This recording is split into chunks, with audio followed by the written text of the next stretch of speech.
प्रभु तेरी वाणी जीवन की रोटी, नैनों की ज्योति अंधेरा मिटाती।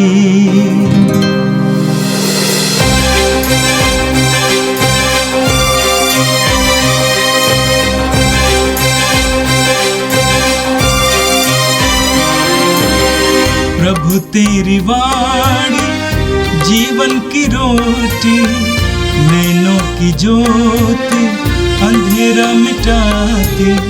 प्रभु तेरी वाणी जीवन की रोटी, नैनों की ज्योति अंधेरा मिटाती। वाणी वाणी वाणी वाणी वाणी पवित्र है, शाश्वत है, जीवन का मन्ना है। 8 अप्रैल सोमवार। पहला पाठ नबी इसायास का ग्रंथ, अध्याय 7 पद संख्या 10 से 14।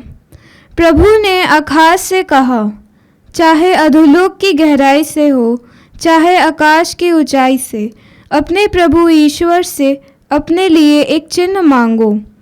आकाश ने उत्तर दिया, जी नहीं, मैं प्रभु की परीक्षा नहीं लूँगा। इस पर उसने कहा, हे दाऊद के वंश, मेरी बात सुनो। क्या मनुष्यों को तंग करना तुम्हारे लिए पर्याप्त नहीं है, जो तुम ईश्वर के धैर्य की भी परीक्षा लेना चाहते हो? प्रभु स्वयं तुम्हें एक चिन्ह देगा, और वह यह है, एक कुमारी गर्भवती है और वह पुत्र प्रसव करेगी, और वह उसका नाम इम्मानुएल रखेगी, जिसका अर्थ है प्रभु हमारे साथ है। यह प्रभु की वाणी है। संत लूकस के अनुसार पवित्र सुसमाचार अध्याय 1 वाक्य 26 से 38 तक। छठे महीने स्वर्गदूत गब्रिएल ईश्वर की ओर से गलीलिया के नाजरत नामक नगर में एक कुंवारी के पास भेजा गया, जिसकी मंगनी दाऊद के घराने के यूसुफ नामक पुरुष से हुई थी, और उस कुंवारी का नाम था मरियम। स्वर्गदूत ने उसके यहां अंदर आकर उससे कहा, प्रणाम प्रभु की कृपा पात्री, प्रभु आपके साथ है। वह इन शब्दों से घबरा गई और मन में सोचती रही कि इस प्रणाम का अभिप्राय क्या है। तब स्वर्गदूत ने उससे कहा, मरियम, डरिए नहीं, आपको ईश्वर की कृपा प्राप्त है।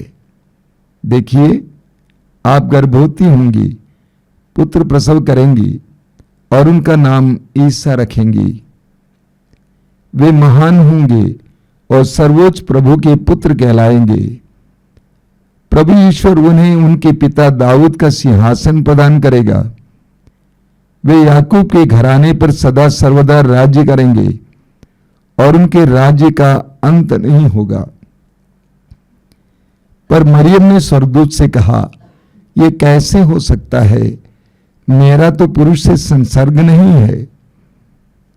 स्वर्गदूत ने उत्तर दिया, पवित्र आत्मा आप पर उतरेगा, और सर्वोच्च प्रभु की शक्ति की छाया आप पर पड़ेगी। इसलिए जो आपसे उत्पन्न होंगे वे पवित्र होंगे और ईश्वर के पुत्र कहलाएंगे। देखिए, बुढ़ापे में आपकी कुटुंबिनी एलिजबेथ के भी पुत्र होने वाला है। अब उसका जो बाँझ कहलाती थी, 6ठा महीना हो रहा है, क्योंकि ईश्वर के लिए कुछ भी असंभव नहीं है। मरियम ने कहा, देखिए, मैं प्रभु की दासी हूं, आपका कथन मुझ में पूरा हो जाए। और स्वर्गदूत उसके पास से चला गया। यह प्रभु का दिव्य सुसमाचार है। ख्रिस्त प्रभु की जय। मेरे प्रिय भाई और बहनों, आज हम एक महत्वपूर्ण त्योहार मना रहे हैं। संसार के मुक्तिदाता, ईश्वर के पुत्र यीशु मसीह के जन्म के बारे में स्वर्गदूत गब्रिएल मां मरियम को संदेश देता है उसका त्योहार मना रहे हैं आज हम। यह एक महत्वपूर्ण त्योहार है। हर वर्ष 25 मार्च को यह मनाया जाता है, लेकिन इस वर्ष 25 मार्च पवित्र सप्ताह में, पुण्य सप्ताह में पड़ा था, इसलिए आज हम ये पर्व मना रहे हैं। शायद मानव इतिहास की यह सबसे बड़ी घटना है। मनुष्य जाति के उत्थान के लिए, उसके उद्धार के लिए, उसकी मुक्ति के लिए एक मुक्तिदाता के आगमन का संदेश दिया जाना, यह मानव इतिहास की सबसे बड़ी घटना है। आज का त्योहार आनंद का त्योहार है। मुक्तिदाता के जन्म के बारे में संदेश दिया जाना हम सभी पापियों के लिए आनंद का संदेश है, आनंद का त्योहार है। हम लूकास के सुसमाचार के अध्याय 2 वाक्य 10 में पढ़ते हैं, प्रभु यीशु के जन्म के बाद अपनी भेड़ों की रखवाली कर रहे गड़ेरियों से, चरवाहों से स्वर्गदूतों ने क्या कहा? हम आप सबके लिए आनंद का संदेश सुनाते हैं। दाऊद के नगर में आप लोगों के लिए मुक्तिदाता का जन्म हुआ है। तो आज का त्योहार हमारे लिए बड़े आनंद का त्योहार है। आज का पहला पाठ नबी इस्यास के ग्रंथ के अध्याय 7 से लिया गया था। यूदा का राजा था आहाज। अब इस्राएल आराम के राजा से मिलकर और अन्य कई देश के राजाओं के साथ मिलकर यूदा पर आक्रमण करने जा रहा था और यरूशलेम पर आक्रमण करने जा रहा था। जब यूदा के राजा आहाज को इसकी खबर मिली तो आहाज घबरा गया, यूदा की जनता घबरा गई। ऐसे में प्रभु ईश्वर इस्यास नबी को आहाज के पास भेजता है और ये कहता है कि डरना नहीं, ऐसा नहीं होगा, ऐसा नहीं होगा, तुम्हारी हार नहीं होगी, तुम पर आक्रमण नहीं होगा। और आज के पाठ में आपने सुना, प्रभु ने आहाज से कहा, चाहे अधोलोक की गहराई से हो, चाहे आकाश की ऊंचाई से, अपने प्रभु ईश्वर से अपने लिए चिन्ह मांगो। इस बात के लिए चिन्ह मांगो कि दुश्मन राष्ट्र यूदा पर आक्रमण नहीं करेगा, हराएगा नहीं, इसके लिए कोई चिन्ह मांगो। आहाज ने उत्तर दिया, जी नहीं, मैं प्रभु की परीक्षा नहीं लूंगा। और इस पर उसने कहा, दाऊद के वंश, मेरी बात सुनो, क्या मनुष्यों को तंग करना तुम्हारे लिए पर्याप्त नहीं है, जो तुम ईश्वर के धैर्य की भी परीक्षा लेना चाहते हो? वाक्य 14 में पढ़ते हैं, प्रभु स्वयं तुम्हें एक चिन्ह देगा और वो यह है, एक कुंवारी गर्भवती है, वह एक पुत्र को प्रसव करेगी और वह उसका नाम इम्मानुएल रखेगी।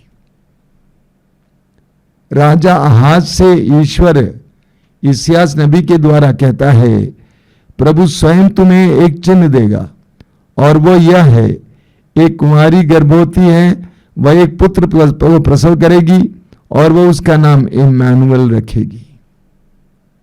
ये भविष्यवाणी प्रभु यीशु के जन्म से 600 साल पहले हुई थी और ये भविष्यवाणी प्रभु यीशु के जन्म के द्वारा पूर्ण हुई। यह ईश्वर के द्वारा प्रभु यीशु के जन्म के बारे में एक पूर्व सूचना थी, एक भविष्यवाणी थी। और आज का सुसमाचार लूकास के सुसमाचार के अध्याय 1 से लिया गया था। आज के सुसमाचार में हमने स्वर्गदूत गब्रियल के संदेश के बारे में सुना। जब से मनुष्य ने पाप किया, ईश्वर ने योजना बनाई मुक्तिदाता को संसार में भेजने के लिए। ईश्वर एक नारी की खोज में रहा, एक कृपापूर्ण नारी की खोज में, और ईश्वर ने उसके लिए मरियम को चुना। ईश्वर ने उसके लिए मरियम को चुना। और आज के सुसमाचार में आपने सुना कि स्वर्गदूत गब्रियल को ईश्वर मरियम के पास भेजता है। और स्वर्गदूत गब्रियल ने क्या कहा? स्वर्गदूत ने उसके यहां अंदर आकर उससे कहा, प्रणाम प्रभु की कृपा पात्री, प्रभु आपके साथ है। ईश्वर ने मरियम को मुक्तिदाता की मां बनने के लिए क्यों चुना? उसकी क्या योग्यता थी? स्वर्गदूत गब्रियल इसको घोषित करता है, सबसे पहले आप प्रभु की कृपा पात्री हैं। आप प्रभु की कृपा पात्री हैं। आपके अंदर नम्रता है, आपके अंदर विश्वास है, आपके अंदर ईश्वर के प्रति वफादारी है, आपके अंदर आज्ञा पालन का गुण है, और इसीलिए आप ईश्वर की कृपा को बनाए रखने वाली है, ईश्वर की कृपा पात्री। दूसरी योग्यता क्या है? प्रभु आपके साथ है। आपने प्रभु के सानिध्य का कभी तिरस्कार नहीं किया। सांसारिक लाभ के लिए, सांसारिक स्वार्थ के लिए ईश्वर के सानिध्य को आपने त्यागा नहीं। आप अपने समूचे जीवन में ईश्वर के सानिध्य को बनाए रखा। आप ईश्वर के सानिध्य में जीती आई हैं। ये दोनों योग्यता बहुत महत्वपूर्ण बातें हैं, और ये हमारे लिए भी महत्वपूर्ण है और हमारे लिए भी बहुत कठिन बात है। प्रभु के कृपा पात्र बने रहना हर समय कितनी कठिन बात है। प्रभु के सानिध्य में बराबर जीना कितनी कठिन बात है। लेकिन मरियम के अंदर स्वर्गदूत कहते हैं कि मैं आपको प्रणाम करता हूं क्योंकि आप प्रभु की कृपा पात्री हैं और प्रभु आपके साथ है। मरियम घबरा गई तो स्वर्गदूत अपना संदेश सुनाता है। क्या कहता है? मरियम डरिए नहीं, आपको ईश्वर की कृपा प्राप्त है। मरियम डरिए नहीं, आपको ईश्वर की कृपा प्राप्त है। बहुत सुंदर, बहुत जबरदस्त बात है। स्वर्गदूत कहता है मरियम आपको ईश्वर की कृपा प्राप्त है। आप प्रभु की दृष्टि में मूल्यवान है, महत्वपूर्ण है। देखिए, आप गर्भवती होंगी, पुत्र प्रसव करेंगी और उनका नाम ईसा रखेंगी। वे महान होंगे और सर्वोच्च ईश्वर के पुत्र कहलाएंगे। प्रभु ईश्वर उन्हें उनके पिता दाऊद का सिंहासन प्रदान करेगा। वे याकूब के घराने पर सदा सर्वदा राज्य करेंगे और उनके राज्य का अंत नहीं होगा। मरियम एक युवती थी, लड़की थी। तब भी मरियम जानती थी कि संतानोत्पत्ति कैसे होती है। इसीलिए मरियम ने पूछा कि ये कैसे हो सकता है? मेरा तो पुरुष से संसर्ग नहीं है, मेरा विवाह नहीं हुआ है, मैं पुरुष को नहीं जानती हूं, हम एक साथ कभी रहे नहीं हैं, तो मैं कैसे एक पुत्र को उत्पन्न कर सकती हूं? तो स्वर्गदूत ने कहा, पवित्र आत्मा पर उतरेगा और सर्वोच्च प्रभु की शक्ति की छाया पर पड़ेगी, इसलिए जो आपसे उत्पन्न होंगे वह पवित्र होंगे और ईश्वर के पुत्र कहलाएंगे। स्वर्गदूत ने मरियम से कहा, यह किसी मनुष्य के बीज से नहीं होगा, बल्कि पवित्र आत्मा आप पर उतरेगा और सर्वोच्च शक्ति की छाया पर पड़ेगी और आप एक पुत्र को जन्म देगी। वह पवित्र होंगे और ईश्वर के पुत्र कहलाएंगे। और उसके बाद स्वर्गदूत एक साक्ष्य सुनाता है। साक्ष्य क्या है? देखिए, बुढ़ापे में आपकी कुटुंबिनी एलिजबेथ के भी पुत्र होने वाला है। अब उसका जो बांझ कहलाती थी, 6वां महीना हो रहा है, क्योंकि ईश्वर के लिए कुछ भी असंभव नहीं है। स्वर्गदूत ने मरियम से कहा, पवित्र आत्मा के द्वारा आप एक पुत्र को जन्म देगी। और मरियम के विश्वास को, भरोसे को बढ़ाने के लिए स्वर्गदूत एक साक्ष्य सुनाता है। एलिजबेथ का साक्ष्य, जो बांझ थी और बुढ़ापे में गर्भवती थी। इतना सुनने के बाद मरियम ने क्या कहा? मरियम ने कहा, देखिए, मैं प्रभु की दासी हूं, मैं प्रभु की दासी हूं, आपका कथन मुझ में पूरा हो जाए। एक तरुणी, छोटी सी लड़की, युवती